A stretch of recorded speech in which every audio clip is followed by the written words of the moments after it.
Hi everyone, and welcome to a session with me, Michelle Caira. I am the founder and CEO of Fit Mama Fitness, and I am here to answer a specific topic in an area that I'm faced with quite a lot, quite frequently, and that is from clients who come to me very early in a pregnancy and confide in me and tell me I'm pregnant. What can I do now with my fitness program? What can I do with my exercise regime? And I'm going to separate this video into two different areas. One is going to be information for those who are currently not doing fitness and exercise. So maybe they are keeping super active in day-to-day living and day-to-day movement, but they're not actually part of a gym membership, they're not part of the Fit Mama Club, they're not doing anything specific, they're not joining any fitness classes. So they're not engaging in a more traditional structured fitness program. And the second part of the video will be more along the lines of clients who are existing clients of mine, who are fitness clients of a gym or a group or a studio, who engage in fitness very, very regularly, 3, 4, 5 times per week, have fallen pregnant, and they are looking for advice. What can I do? Can I continue as I am going, or do I need to change anything? I'll timestamp this video below so that you can then fast forward to the section that's most applicable for you, or you can sit through and watch the complete video. That would be nice.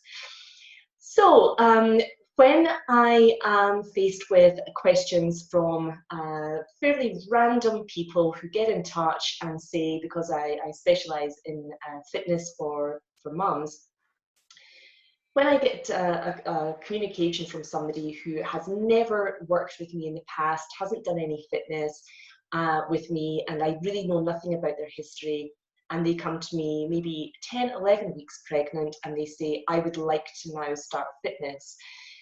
It's a very, very tough conversation to have, because 9 times out of 10, I will decline that client on the basis that it's a little bit difficult for me to take a client on board that I have no history with, that I don't know their background, and that they've not been doing any fitness beforehand. The reason I decline is not because I can't see that client, because yes, I can, but more so that it's a very difficult stage in life to just decide, oh, I think I want to get fit now. It doesn't feel to me like that's the best option there. So for these types of potential clients, what I say to them is, I'm happy to spend an hour with you discussing the do's and don'ts of early pregnancy, first trimester, going into second trimester, so that you can have a fit and healthy pregnancy and an active pregnancy. But for these types of clients, I usually put them towards a class. So something that is specific to antenatal. So that would be pregnancy yoga, pregnancy Pilates, pregnancy swimming. You get the drift. It's pregnancy before or antenatal. And that's because these types of classes are designed specifically for women who are looking to just keep healthy and keep active through their pregnancy, have a community around them, and be with somebody who's qualified and trained to deal with them. On a one-to-one basis for personal training, I have taken on that 1 in 10 client, and I've taken that client on because they have been able to express to me that they have been doing enough behind the scenes in terms of low impact fitness that I think that I could probably serve them correctly throughout the rest of their pregnancy without it costing too much to them financially. So that's a big aspect. If financially you're able to afford a personal trainer, and you are aware that having a personal trainer 2 or 3 times per week is not going to be hard and fast and for the usual things a personal trainer is employed for, and that's weight loss or weight gain or training for a specific event or to have a date in the diary to meet someone to keep you on track. These are the normal top reasons people hire a personal trainer. But if you are going through the early stage of a pregnancy and you've decided, actually, I want to be fit and healthy through my pregnancy, I want to engage with a personal trainer, then you have to do your research and find someone who is specifically qualified in pre and antenatal, and also postpartum, so that that trainer can take you through your journey and beyond in a very safe way specific to you. The other aspect I would say that's critically important at this point is a medical professional trumps a personal trainer, regardless of how long that personal trainer has been training. So I am now a decade working with women in pregnancy and postpartum, so I would be an expert personal trainer for you.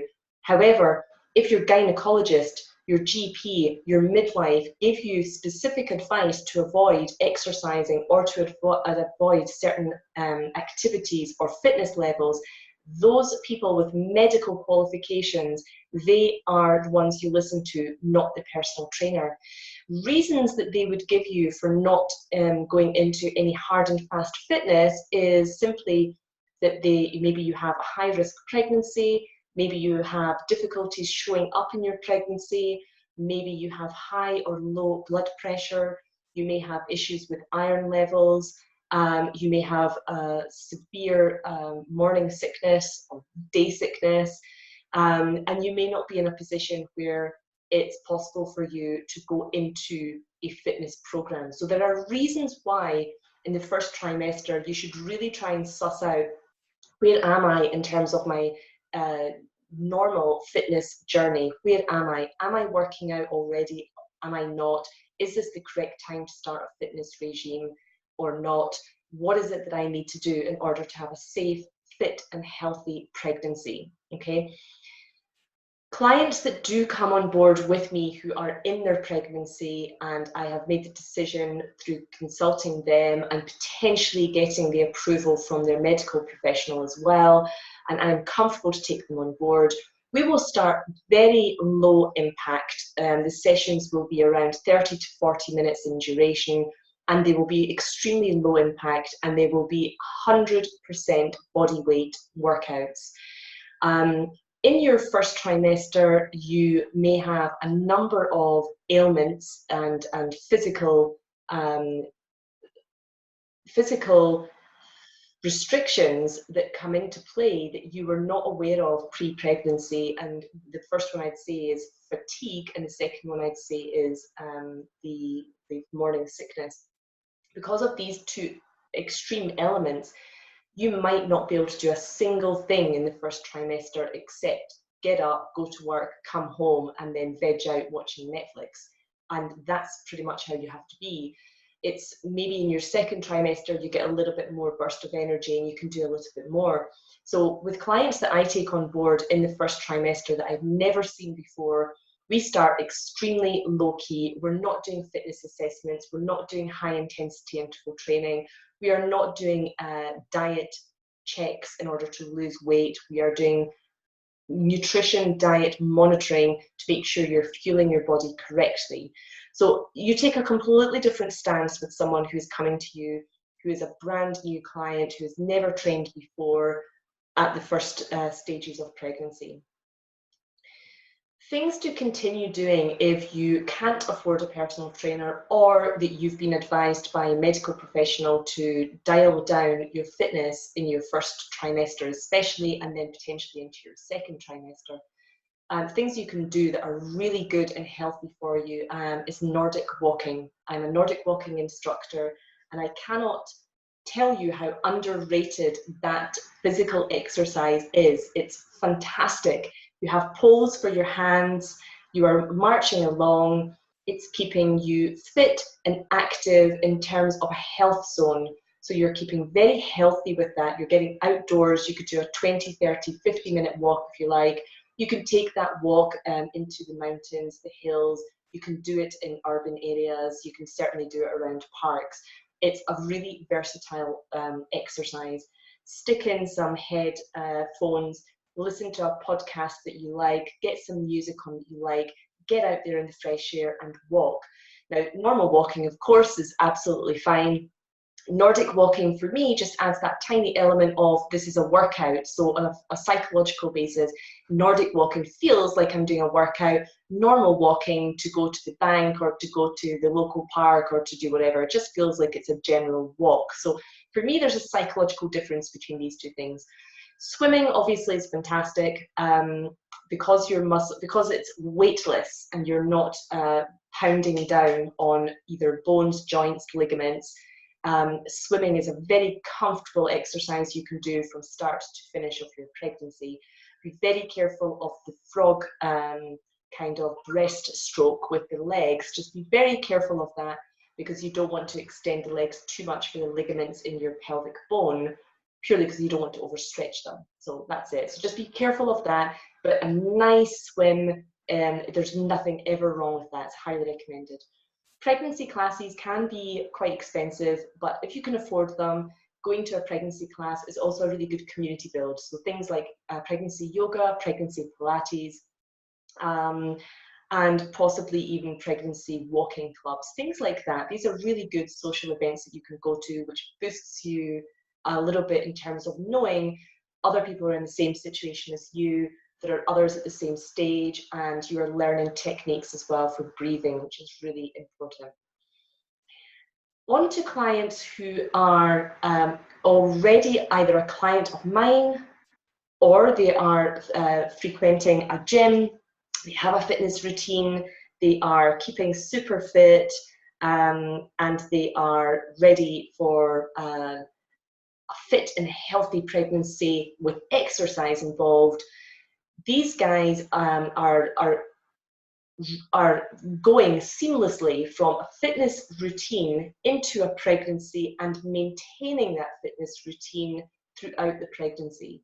So it's a lot easier, because what you do is when you get into the pregnancy zone and you're going through each trimester, what you're then doing is you're feeling, how do I feel today? Do I feel energized? Do I feel like I'm in a position where I can do this workout? Do I feel too tired? Do I lack energy? Am I feeling lightheaded? Have my blood tests come back and actually I've got a deficiency in iron? Maybe I'm not feeling quite so great. My blood pressure is changing. So it's much easier for a client who has been doing a fitness program, either with me or with anybody else, to then continue seamlessly into the pregnancy. When you get into certain stages of the pregnancy, we have to then start adapting the exercises that you're doing. Far easier to adapt exercises than to introduce them in, okay? So for existing clients, some of these clients are already fit mamas. So they are clients who have had a pregnancy, they've been through a pregnancy, they have found me in their postpartum journey, then they come on to their subsequent pregnancies and they reach out very, very early stages. I don't have clients that hang around. They come to me very quickly and say, I'm 6, 7, 8 weeks pregnant. What is it that I can do? What should I be changing? What do I need to adapt to get through this pregnancy? I don't want to stop working out. And for these clients, the answer is really very vague, because every single pregnancy, even if you've had a pregnancy before, every pregnancy is completely different. And the way that you react to that pregnancy and you have that pregnancy journey is also completely different. So sometimes it can be very tough to know until we go through each part of the pregnancy, each stage of the pregnancy, and we adapt week on week on week. But in general, the advice is you should and can continue with your fitness program as it currently stands. So if you've been lifting weights, you can continue to lift weights. There's no reason for you to stop lifting weights, doing resistance training, doing weight training. Things to be concerned about are your technique, your pelvic bone. As the pregnancy progresses and the bump becomes heavier, the pelvic bone does start to tilt forward. So you do find that your lower back then has this curve that arrives. So you have to be continually checking yourself in a mirror. If you're doing weight training, you have to continually check yourself. Does this technique look correct? Is my lower back protected and secure? And you can still do all of the weights, but you might find that you don't have the energy to lift the size of the weights that you were doing before. So if you were doing deadlifts at 80 kg, you might be dropping that down in the first trimester straight down to 60. You might drop that down to 40, and then eventually you're just holding the bar. That's okay. You can still do the actual motion of the exercise, but you have to recognize, okay, I want to slowly make sure this is a safe pregnancy. I don't want to be putting myself in jeopardy. I don't want to be you know, dropping weights or getting dizzy or anything like that. So you can continue to do that. Cycling, in terms of in-studio cycling, so your typical spin classes, again, no issues with that at all if you've been doing that before. So if you've been going to 3, 4, 5 classes per week of spin, and that's your favorite exercise and you love it and you don't want to give that up, there is no reason to give that up, except be careful and listen to your body for your heart rate. Your heart rate, when that is up sky high, you've got to think that that blood, the oxygen, everything is pumping around your body is doing so to keep you going. So your lungs going, your heart going, your muscles, making sure that everything is tip-top condition. You want to make sure that you're not depriving any of that from the placenta baby, okay? So no scare tactic whatsoever, just think. My heart rate is up too high, bring your heart rate down. So you can be doing a spin class as per usual, but you don't have to turn the knob every single time to wind it up. Take it down, dial it down, stay consistent, maintain your fitness. Have the mentality that you're not there to improve your fitness, you're there to maintain your fitness. Key thing about anything biking where you're clipping your feet into SPD pedals, be very, very clear that your balance may start to become a little bit off as the pregnancy progresses. It could actually happen at the start. That's probably due to sugar levels changing, feeling lightheaded, dizziness, blood pressure, okay? So that could happen at the start. But as you progress through the pregnancy and you have this bump now, your actual center of gravity has changed somewhat. So something that you think that you are fully in control of, and you then go into a standing up position on a spin bike, and that you are now pedaling, you know, and you feel comfortable with that, sitting down then to stand up again, all of a sudden you feel you've lost your balance and you fall. That's your risk factor. It's not the risk factor of actually biking, it's the risk factor of what if you get dizzy or something happens and you fall off the bike. That's where the danger lies. So be really sensible. If you're doing these types of activities where you really enjoy them and you want to continue, there's no issue with that. But be careful. Take your heart rate down to a nice level where you feel like you're doing a workout, but you're not actually, you know, pushing yourself to what you were like 6 months ago, but you're maintaining your fitness, you're maintaining that level. Any contact sports that you're doing, if you're involved in, I cannot think why you would continue to do them through a pregnancy purely on the basis that you obviously are going to be hit if it's a contact sport.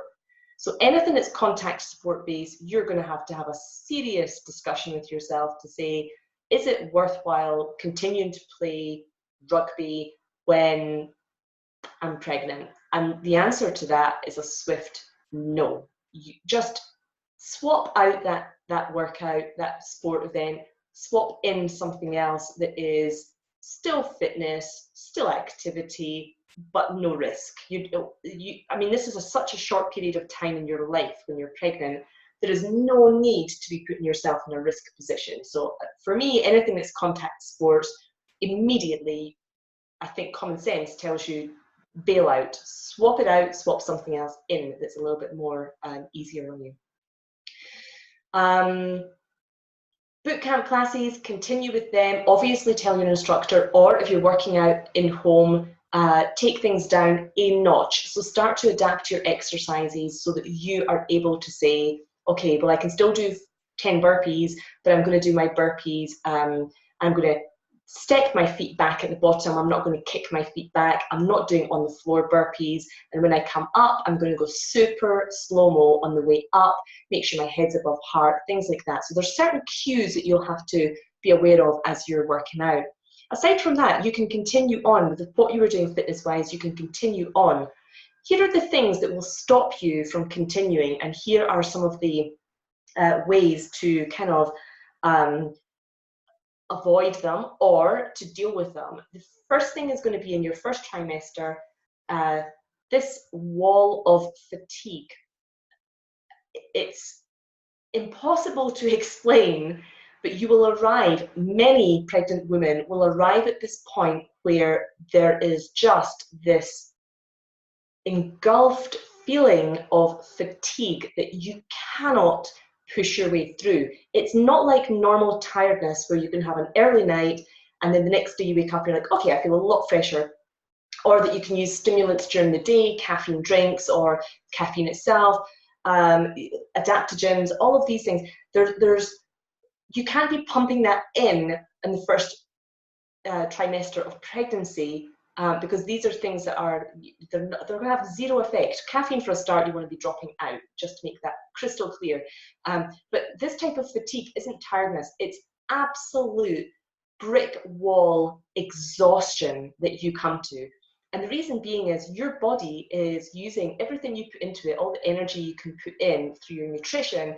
It's building a placenta, which will be a little ecosystem for this baby. So your first trimester, you have a building site, a construction site in your body constructing this placenta, which will then serve your baby as the months progress.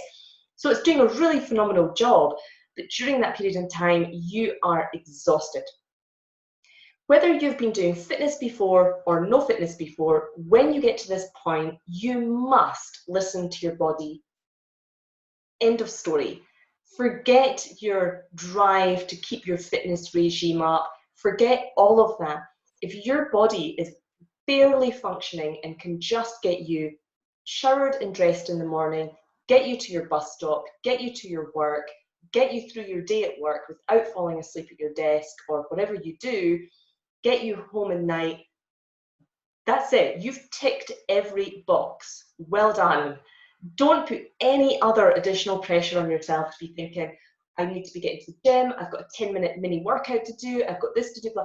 Forget it. If you are one of these pregnant women who has this absolute wall of fatigue, listen to your body and just bail out of anything else that your body cannot handle until you reach a certain point, which will probably be weeks 12, 13, 14 gestation, when you're tipping into the second trimester and you feel a change because you feel, okay, I feel like I'm out of this cloud, now I can progress forward.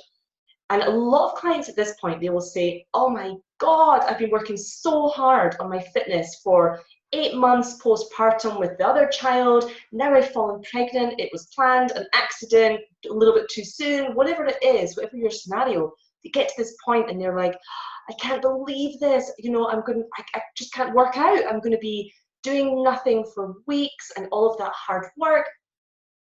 Don't stress yourself. That hard work has put your body into an amazing position when you've fallen pregnant that you will get through this first trimester on the back of the hard work that you did.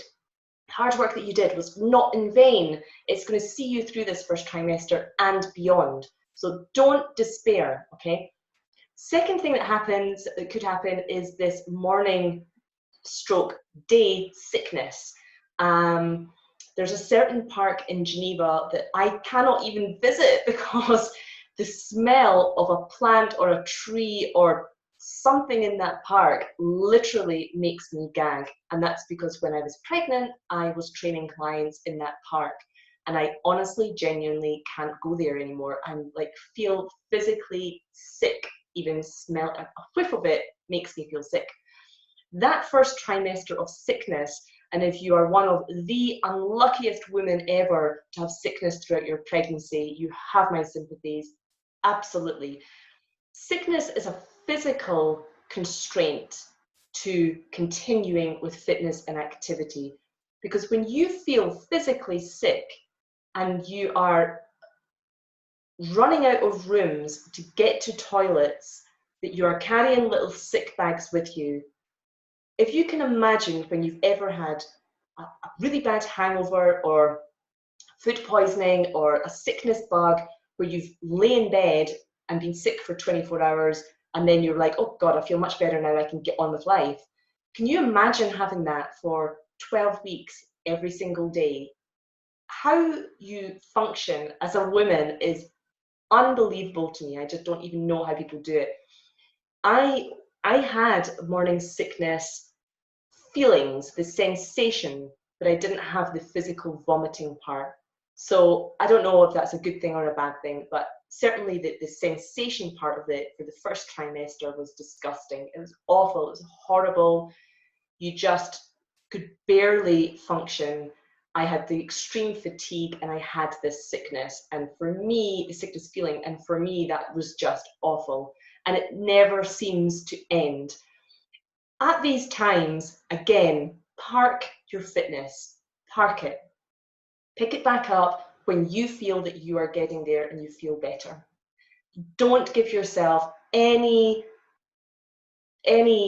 issues about telling yourself, oh, I should be doing this, I should be working out, I've lost all of my fitness, my muscles aren't there anymore. Forget it, forget it.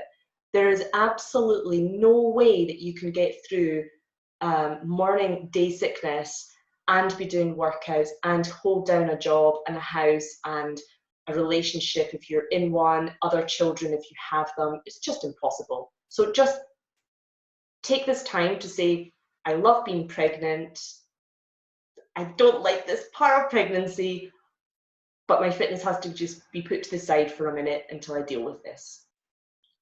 Next issues that come up are things like that are medical issues, like low blood pressure, high blood pressure, high risk pregnancy, iron stores are low, magnesium, if it's tested, is low. These are medical issues, and for that I would say to you as a personal trainer, it would be inappropriate for me to talk about medical things. It's out with my scope of professionalism. You have to go to your medical professional and get advice from them. In my own personal experience, I'm dealing with clients who have high or low blood pressure, they have iron levels that are low, etc. You need to get medical intervention to help and assist with that, so that you can get through your pregnancy correctly, safely, and with health before you then look at fitness. But certainly things like iron stores, I mean, these are easily resolved with a visit to your medical professional for iron supplements, magnesium supplements. A lot of the times low blood pressure could be lowering down your fitness intensity, but also hydration. You have to keep hydrated all the time, whether you feel like drinking or not, you have to keep hydrated. So there are ways, daily top tips that you can go through with these things, but these are medical ailments that you have to get a medical professional for you specifically to deal with. Moving on from that, once you get through some of the first trimester, going into the second, things that could pop up in the second could be things like your abdominals start to separate, so they start to split a little bit. Normal occurrence, there is a split in the rectus abdominis, that's the six-pack.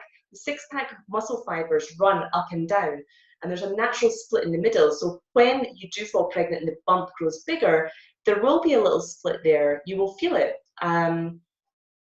Usually postpartum, when you're safely training after the baby has arrived, these muscles will knit back in, they'll come back together. Sometimes they don't. Let's not think about that just now. But during pregnancy, especially going into the second trimester, women will then start to feel their bodies changing entirely. Pelvic girdle pain is one thing that does come up, and that's deep in the pubic bone. You can feel movement almost. It's really hard to describe, but your pelvic bone doesn't feel secure and stable and safe. It feels like it's moving around a little bit too much, and your pubic bone at the front just feels like it's about to be burst. It's an awful, awful feeling. Again, you can have physiotherapy for that.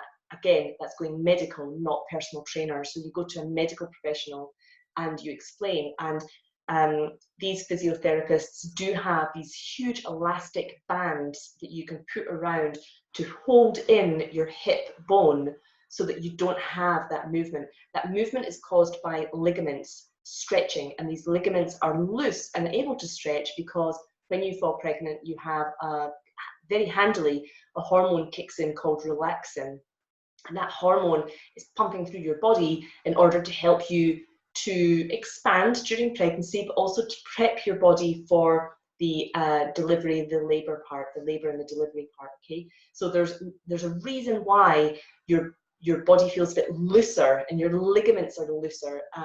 That's why, because you have a hormone coming through your body and it's helping the body out. You will find that some women, their shoe size changes during pregnancy.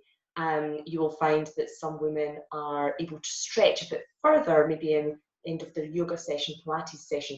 Don't overstretch, because your body isn't able to trigger and say, oh, that feels like it's an overstretch, because it is pumped with a hormone allowing you to stretch. So there's ways and means of taking care of yourself through pregnancy that are either medical, physical, and then we go into the psychological side.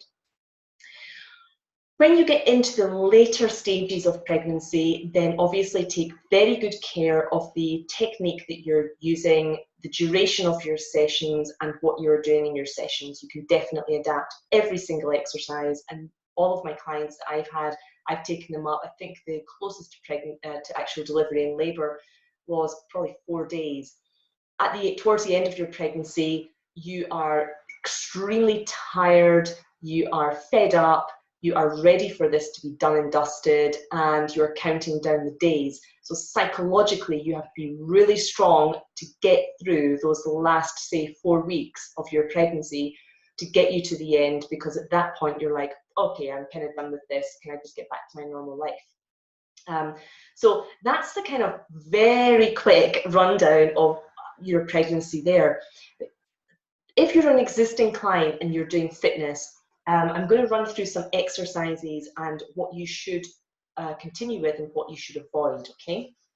So again, this will be time-stamped, so you can fast forward to this section. I'm just going to pick out some of my random cards of fitness workouts that I do and just say, you know, what you would do and how you would do them. So for an example, jump lunges. If you are somebody who does Fit Mama sessions already, jump lunges appear fairly regularly once your pelvic floor is, you've ticked the box to say your pelvic floor is nice and strong. Jump lunges are something that you easily can downgrade to a normal lunge, either a static lunge or a step forward lunge, a side lunge, whatever lunge you want, whatever category. Down from a static lunge, you can take it to a pulse lunge. So jump lunges are very, very easy to adapt. Another example, a burpee with push-up. If you are doing a burpee, you can quite easily do a normal burpee in your first trimester, energy provided. So if you've got the energy to do it, you can still do it. What you have to be careful with the burpee is the jump up part. So when you go down onto the ground, you're fine. When you do the jump up part, be very careful that you don't feel lightheaded and dizzy. Take your time. Try to keep your head above heart in the downward motion. Take out floor burpees entirely. This one I've put in with a push-up. You can do the push-up, that's fine. When you get to later stages in your pregnancy, when the size of the bump is going to be the bit that kind of pushes you out, you can elevate your upper body and do your burpee against a bench, against a wall, against a railing, whatever you have available. Spider-Man push-up, a very advanced exercise. When you're in the push-up position, you're pulling a leg in one side. When you go into the next side of the push-up, you're pulling the other leg up towards you. So that's what the push-up, Spider-Man push-up is. You can continue with these, absolutely no problem. First trimester, when you get into your second trimester, again, elevate your body. So instead of doing your push-up on the floor, do your push-up with your hands against the bottom part of a bench, take up to the back of a bench, take up to a wall. There are ways and means of downgrading a push-up, and it's always about elevating your body. One key point that I see other personal trainers doing, famous personal trainers doing, I see them doing push-ups on the knees, and I never get it.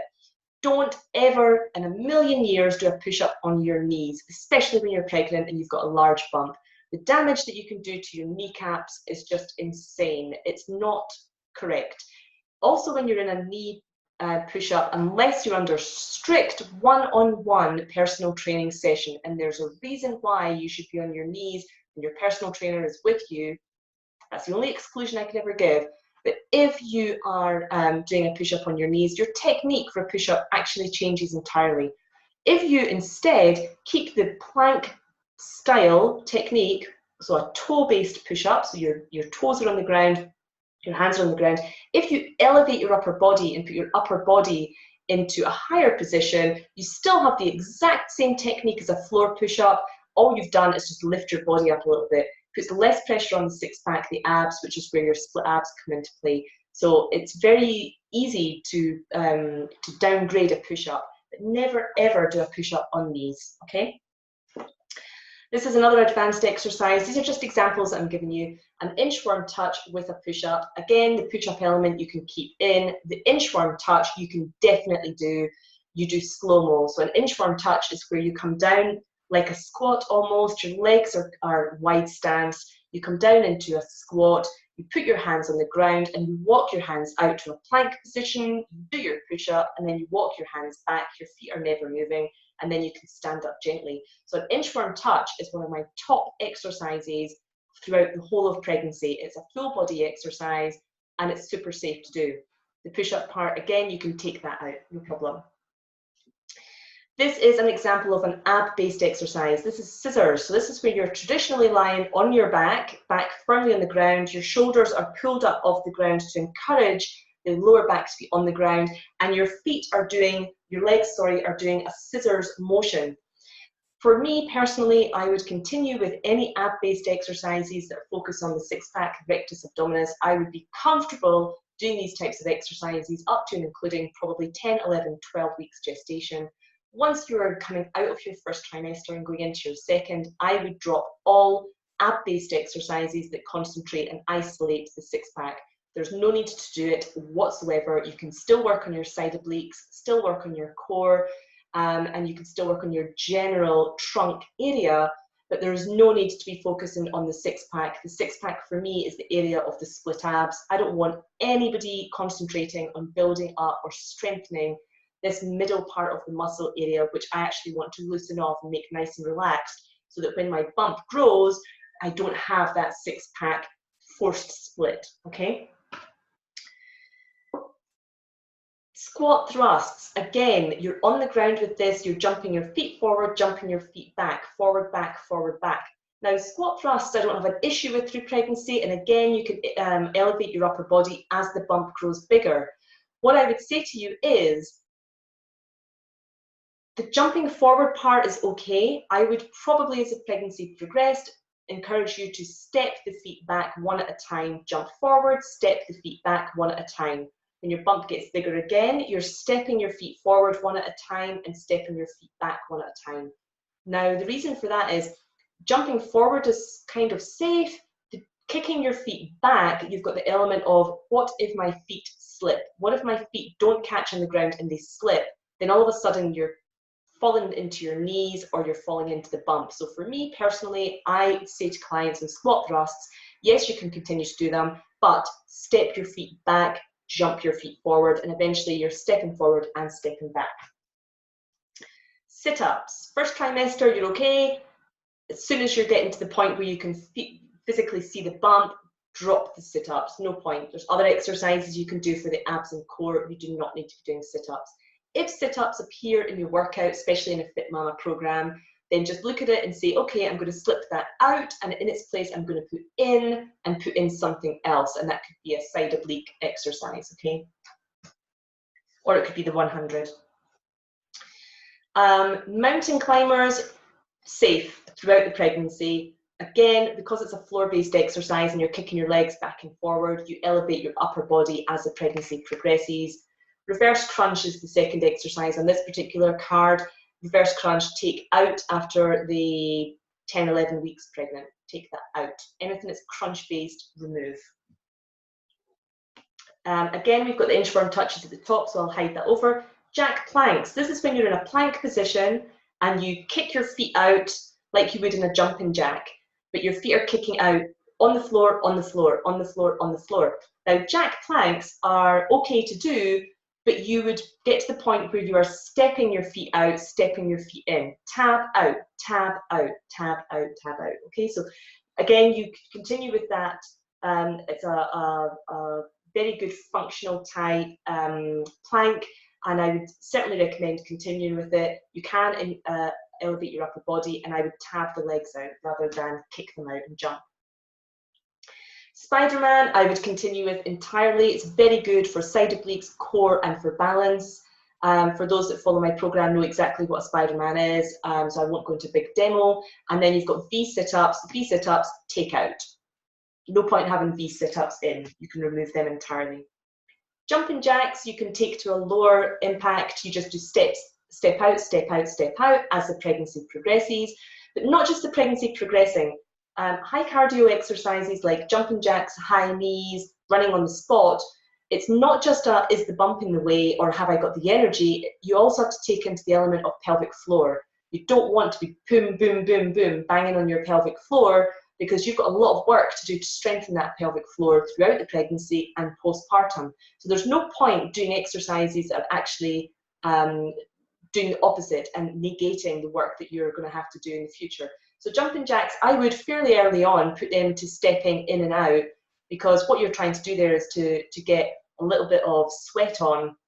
The jumping jacks are very good for the prevention of osteoporosis, they're very good for, you know, bone work, but also general fitness. But for me personally, in a pregnancy, I'd probably take that down to a step in and out. Plank with punches you can do, okay, no problem. Static planks I don't recommend. Dynamic type planks I do under observation. I'm quite happy for them to continue. Again, we've got the jump lunges to take that out. Your rainbow plank is when you're in a plank position and you scoop the hips up and over, up and over, up and over. No issue with this at all, but listen to your body. Feel, what does it feel like? If it feels like a pulling sensation at all, stop immediately and don't do that exercise again. The rainbow plank is really good for the lower back strength. It's good for general transverse abdominis, which is this muscle that comes around, this corset that holds in. It's very good for that, and also extremely good for side obliques. So it does work everything.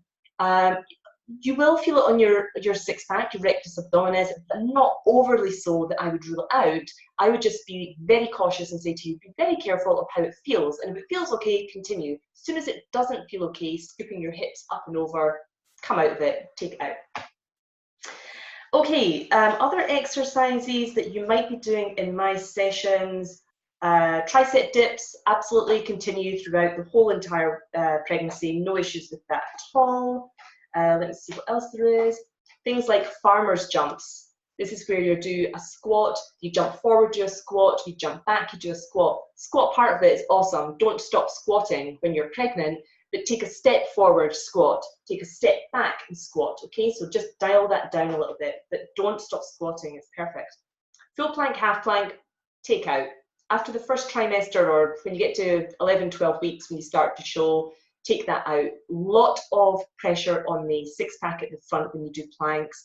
There are other exercises that you can do. I don't think it's necessary to keep this in. So full plank to half plank, I would remove. Let me have a quick look at something else.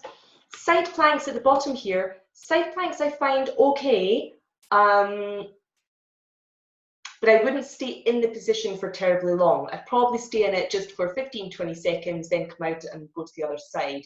I don't think it's that amazing that you could continue through your pregnancy with it.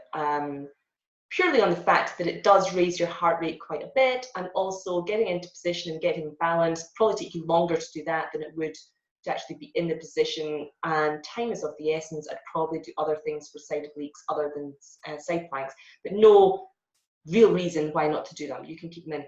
The top exercise is high cardio, sit down, roll back, stand up with jump.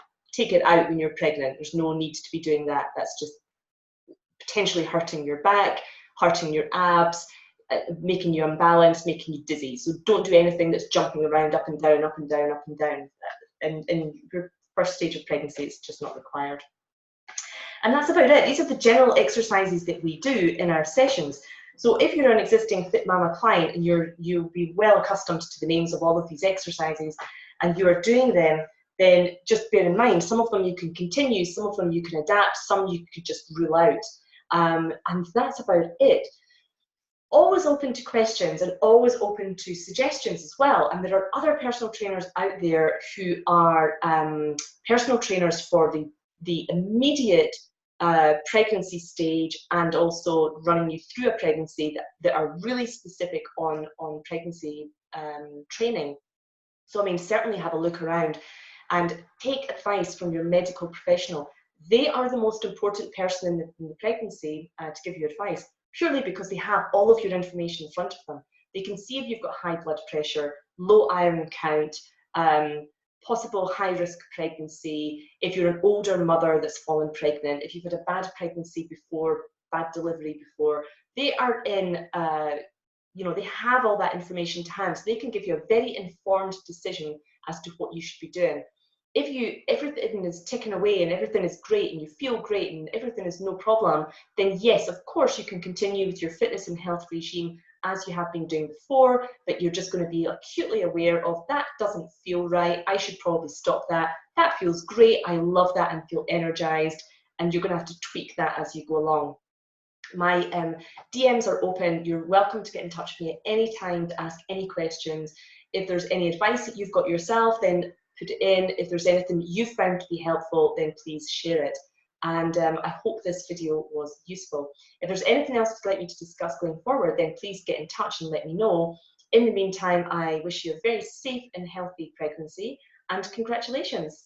This is amazing. Pregnancy is honestly a miracle, and you should really enjoy it, and don't be worried too much if you have to scale things down for a little while. This is a one-off period of time in your life, so just really don't worry about it. Thanks very much.